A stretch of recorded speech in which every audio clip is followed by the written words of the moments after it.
Good evening प्यारे बच्चों। In this lecture we will be concentrating in some mathematical aspects of vector representation. Okay, now how basically a vector is represented mathematically. Suppose हमें a vector को represent करना है, okay, general किसी भी direction में है. This is written as ax I cap ay j cap plus az k cap. अब तुम ये सोच रहे होंगे कि ये वेक्टर ऐसे कैसे लिख दिया. There is a reasoning behind. Fine. तो अगर हम बात करें, ठीक है, ये देखो, ये वाला जो पोर्शन है ये रिप्रेजेंट कर रहा है कंपोनेंट ऑफ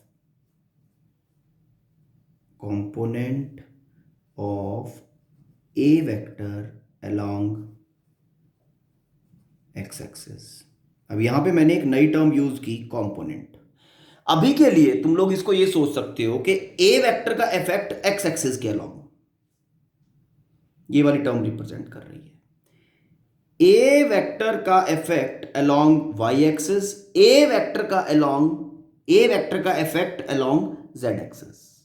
मतलब component of A along x axis, component of A along Y axis, component of A along Z axis, ये तीनों पार्ट रिप्रेजेंट कर रहे हैं. मतलब ये जो फॉर्मेशन हमने ए वेक्टर के लिए लिखी, देखो इसको पहले क्या किया, पहले हमने ए वेक्टर का इफेक्ट तीन इफेक्ट में बना दिया. मतलब ए वेक्टर का इफेक्ट एक्स एक्सिस के अलोंग, ए वेक्टर का इफेक्ट वाई एक्सिस के अलोंग, ए वेक्टर का इफेक्ट जेड एक्सिस के अलोंग. ए वेक्टर के तीन इफेक्ट बना दिए अलग अलग एक्सिस के अलोंग. ठीक है, क्यों बनाए?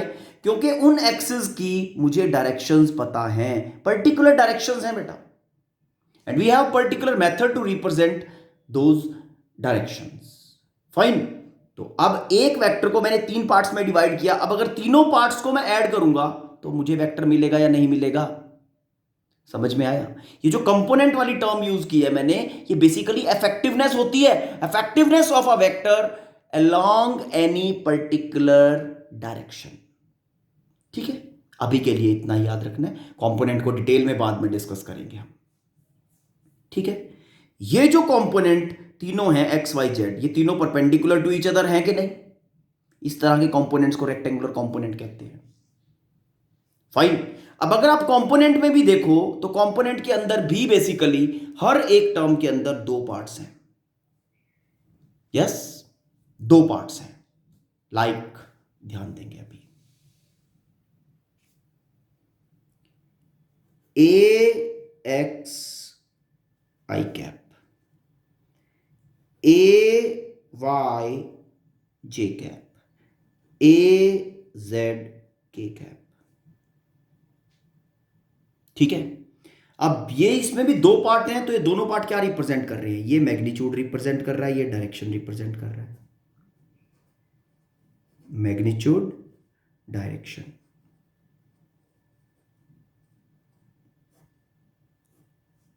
ठीक है, ओके. मतलब कहने का क्या है कि ये जो component of a vector along x axis है, ये भी एक वेक्टर क्वांटिटी है, और वो तो प्रिंसिपल ऑफ होमोजेनिटी भी हमें बता रहा है. Vector is the result. तो ये जो तीनों टर्म्स हमने ऐड किए इंडिविजुअली वेक्टर होनी चाहिए, वही चीज यहां पे नजर आ रही है. अब ये जो तुम्हारा आई कैप है, आई कैप क्या है? Direction along x axis, along x axis, positive axis. ठीक है, एक्स एक्सिस की डायरेक्शन, एक्स एक्सिस की पॉजिटिव डायरेक्शन को रिप्रेजेंट करने के लिए हम आई कैप यूज करते हैं. ठीक है बेटा, ओके. और मैग्नीट्यूड तो जो भी उसका मैग्नीट्यूड है, दैट थिंग, मैग्नीट्यूड और डायरेक्शन को मल्टीप्लाई कर दिया तो ये वेक्टर बन गया a X I cap, which is representing component of a vector along x axis. Similarly यहां पे ये डायरेक्शन है और ये मैग्नीट्यूड है. डायरेक्शन, डायरेक्शन कौन सी? Direction along Y axis. तो डायरेक्शन अलोंग वाई एक्सिस कौन रिप्रेजेंट कर रहा है? जे।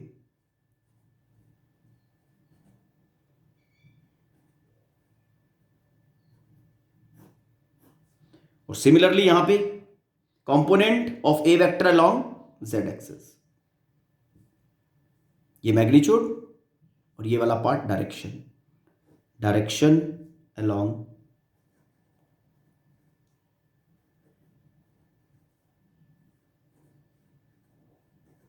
Z axis. Hope this thing is clear. ठीक है, आप ध्यान देंगे। यहां मैं तीनों के तीन एक्सिस की बात कर रहा हूं, तो this is representing a vector in 3 dimension. अगर 2 डायमेंशन में रिप्रेजेंट करना है then vector can be written like this also. A vector is equal to, अगर एक्स वाई प्लेन में है, A X I cap A Y J cap. ठीक है, अगर कोई वेक्टर पी है वाई जेड प्लेन में है देन पी वाई डायरेक्शन होगी जे कैप पी जेड के कैप, ये वाई जेड प्लेन में है। If we have any vector which is in z x plane fine, q z x, q x I cap plus q z के cap. ठीक है, वही same thing, x Y plane के अंदर गए तो 2 कंपोनेंट बनाए, one along x axis another along y axis and in the same way, और every component has 2 parts, magnitude and direction।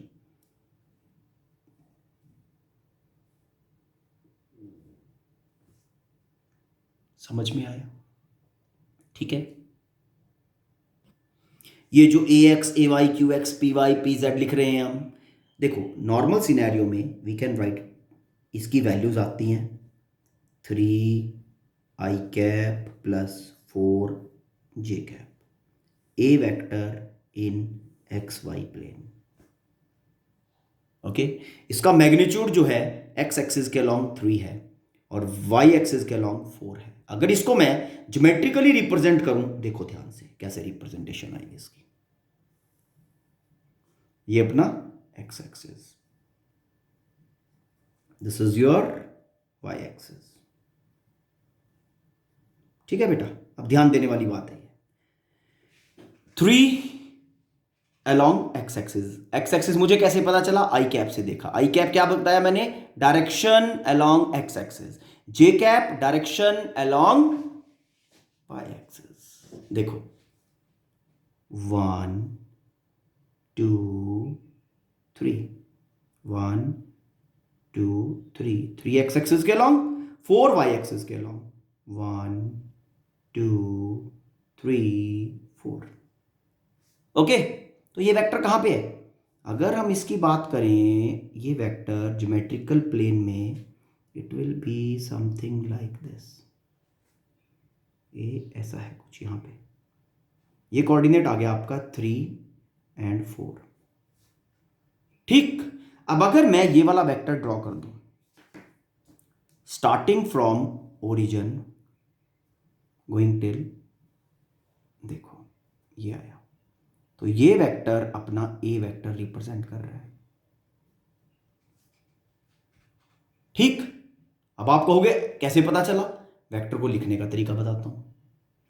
देखो, if we want to write a vector, ठीक है, coordinates starting are x1 y1 z1, okay, and ending are x2 y2 and z2।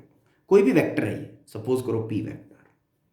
आप इस p vector को लिखना चाहते हो which is starting from x1 y1 z1 और ending at x2 y2 z2, then it will be p vector is equal to x along x लोगे पहले, x final minus x initial I cap direction along x axis plus y2 minus y1 y2 minus y1 j cap plus z2 minus z1, direction क्या है k cap. Hope this is clear. जब plane में होगा तो जो access नहीं consider, जिस plane में होगा थर्ड एक्सेस ऑटोमेटिकली गायब हो जाएगा। तो हम इस वेक्टर के रिप्रेजेंटेशन की बात कर रहे थे। Let this position is q, o q vector represent कर रहे हैं, o q वेक्टर 3, और इसके कोऑर्डिनेट क्या है ओरिजिन के 0 0, 3 minus 0, 3 minus 0 i cap plus 4 minus 0 j cap. Is it okay? Now O Q vector is equal to 3 I cap plus 4 J cap. इस तरह से हम इसको वेक्टर को लिख सकते हैं। बेसिकली ये पोजीशन वेक्टर है। ये पोजीशन वेक्टर किस पोजीशन का? क्यू पोजीशन का। पोजीशन वेक्टर क्या बताया था? Vector starting from origin going up till position. ठीक है। अब अगर हम आपको यहीं पे ये बताना चाहें कि इस वेक्टर का मैग्नीट्यूड क्या है, मैग्नीट्यूड ऑफ अ वेक्टर, देखो अब तुम्हें मैग्नीट्यूड ऑफ वेक्टर निकालना बताते हैं। ठीक है। अब याद करो, पहले मैंने बताया था वेक्टर में जो मैग्नीट्यूड होता है वो क्या रिप्रेजेंट करता है? Length of vector. Length of जो एरो है ना वो मैग्नीट्यूड रिप्रेजेंट करती है। समझ में आया? मतलब अगर मैं ओ जे वेक्टर लिखना चाहता हूं, क्या लिखना चाहता हूं? ओ जे वेक्टर। तो ओ जे वेक्टर का मैग्नीट्यूड फाइंड करने के लिए या फिर ओ जे लेंथ फाइंड करने के लिए, ठीक, magnitude of O J vector, okay, magnitude of OJ इस तरह से भी लिख देते हैं, ओजे मॉडुलस शुरू में बताया था, ओजे विदाउट एरो भी लिख देते हैं, और is equal to length of line OJ, O to जे जो लाइन है उसकी लेंथ। अब कैसे आएगा ये? इसका लेंथ। अब हम इसका लेंथ निकालने के लिए, मुझे यहां के कोऑर्डिनेट्स गिवन है एक्स वाई, मैंने यहां से एक परपेंडिकुलर ड्रॉप किया एक्स एक्सिस के ऊपर। जब यहां से परपेंडिकुलर ड्रॉप किया तो ये कोऑर्डिनेट क्या बनेगा? This will be x coordinate. ठीक, ये वाला लेंथ कितना बनेगा? Origin to x, origin to x जो बनेगा एक्स माइनस 0, तो ये लेंथ बन गया x. Hope the thing is clear. ठीक है। एंड अगर मैं y एक्सिस के ऊपर परपेंडिकुलर ड्रॉप कर देता हूं यहां तक, ठीक है, ये कोऑर्डिनेट कितना बनेगा? This coordinate will be y, okay, और ये लेंथ कितना बनेगा? y minus 0, that is y। अब कुछ नजर आ रहा है शायद? If this side is y तो this is also y, this is also y, this side is x, this side is y, तो what will be the length of this side?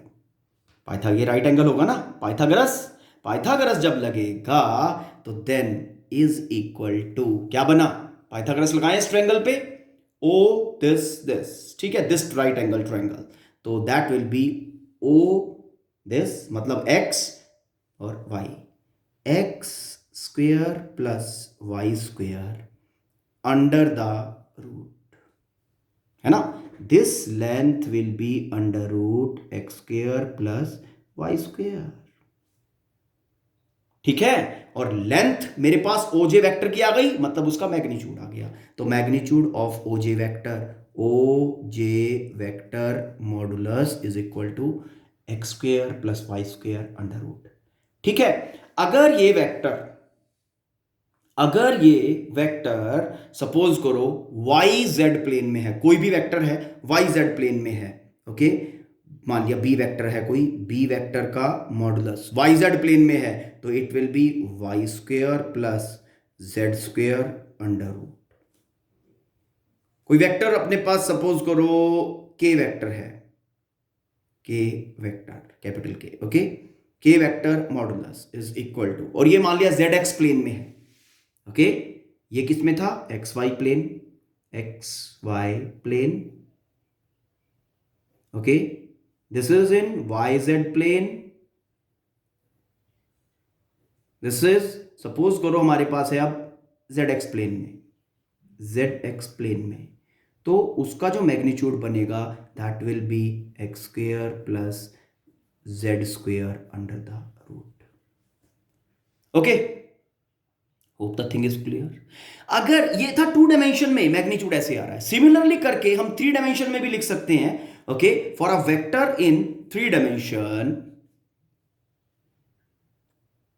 the magnitude will be, okay, suppose we have this a vector is equal to x I cap y j cap z k cap. You want to write magnitude of a vector modulus is equal to, जब 2 में था तो x square y square, जब plane में था now x square plus y square plus z square under the root, like this. Okay, this is very simple. ये क्या आया आपके पास, मॉडुलस ऑफ अ वेक्टर। अगर 2 डायमेंशन में है तो जिस पर्टिकुलर प्लेन में है उसके हिसाब से कोऑर्डिनेट, और अगर 3 में है तो x square y square z square under the root. यहां से आपको मैग्नीट्यूड मिल गया। अब सपोज ये जो वेक्टर आपको गिवन है, ठीक, okay, this vector which is given to you, आप इसका मैग्नीट्यूड निकालना चाहते हो, मतलब you want to find the length O Q. तो बड़ा सिंपल काम, यहां से परपेंडिकुलर ड्रॉप करो, वैसे अब तो फॉर्मूला पता चल गया हमें, और यहां से फॉर्मूला ये अपने परपेंडिकुलर ड्रॉप किया, तो दिस कोऑर्डिनेट यहां पे कितना बनेगा 3, तो this length is 3 units, this length is, this वाला लेंथ इज, ये 4 माइनस 0 4 यूनिट्स, तो ये 4 यूनिट्स आ गया, ठीक, 4 यूनिट्स। ओके, तो we want to have length of this, तो 3 square plus 4 square, 3 x square plus Y square, x is 3, y is 4 under root, this is giving you OQ vector modulus, OQ vector modulus, like this. मतलब magnitude of vector OQ, modulus of vector, modulus of vector OQ, okay, magnitude of vector OQ, same thing, magnitude of vector OQ। तो समझ में आ गया ना, ठीक, तो किस तरह से हम मैग्नीट्यूड फाइंड करेंगे, hope that is clear. Now moving ahead, next is unit vector of a vector, किसी वेक्टर का यूनिट वेक्टर फाइंड करना, ठीक, okay. Now just see, unit vector मतलब क्या है इसका, यूनिट वेक्टर इज एक ऐसा vector which is having magnitude equal to 1, like vector होता है, क्या होता है, vector is equal to magnitude into direction, यही होता है, इनटू डायरेक्शन,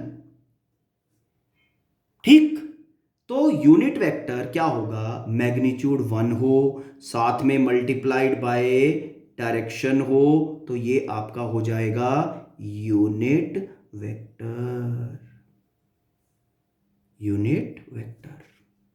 मतलब अगर मुझे किसी वेक्टर का यूनिट वेक्टर फाइंड करना है तो उसका मैग्नीट्यूड मुझे 1 बनाना है,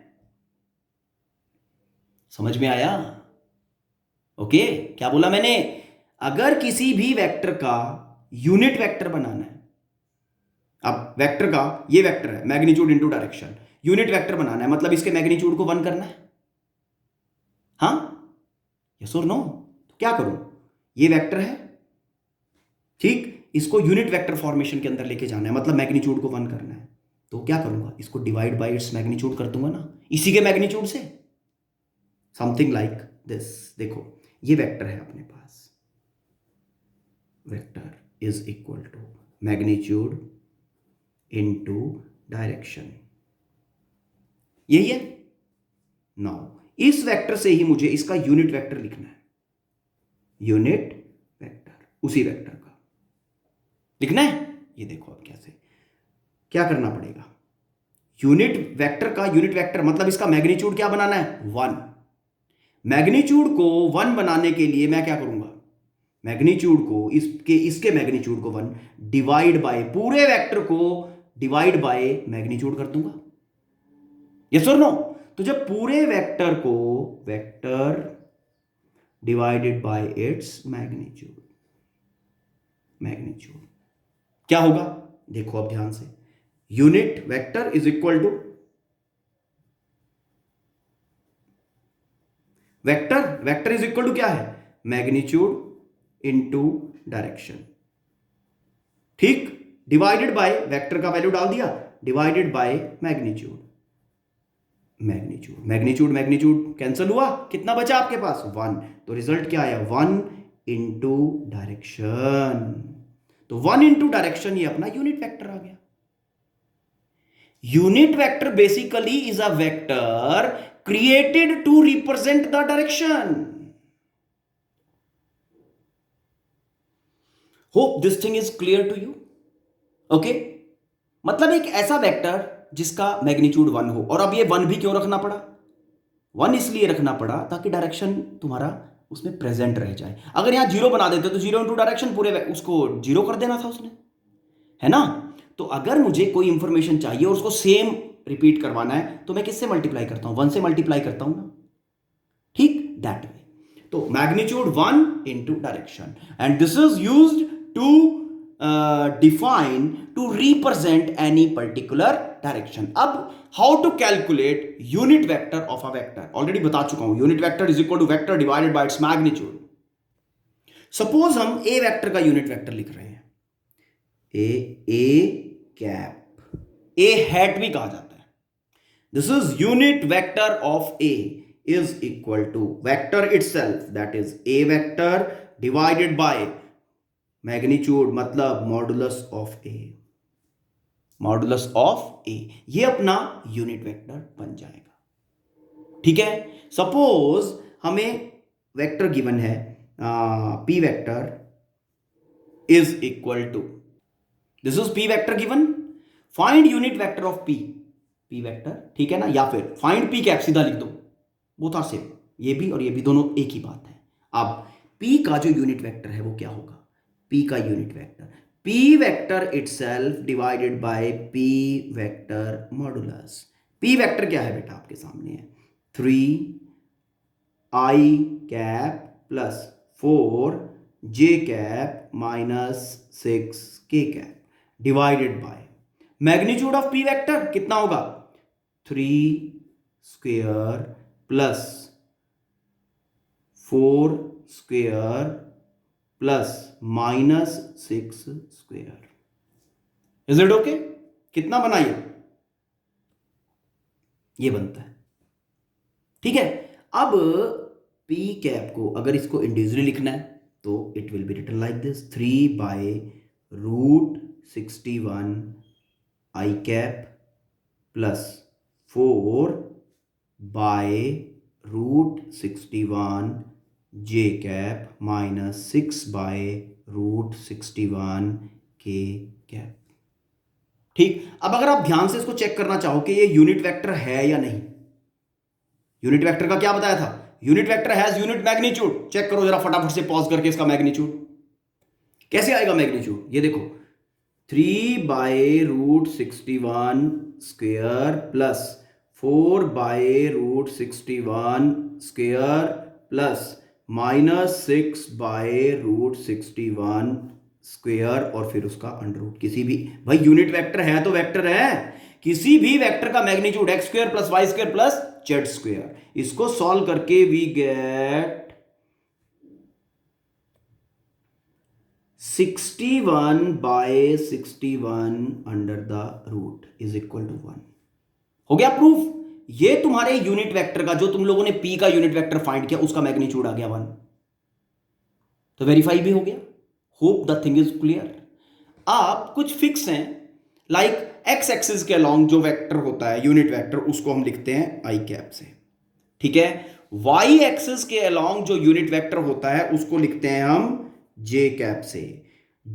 जेड एक्सिस की डायरेक्शन को रिप्रेजेंट करने के लिए हम यूनिट वेक्टर यूज करते हैं के कैप।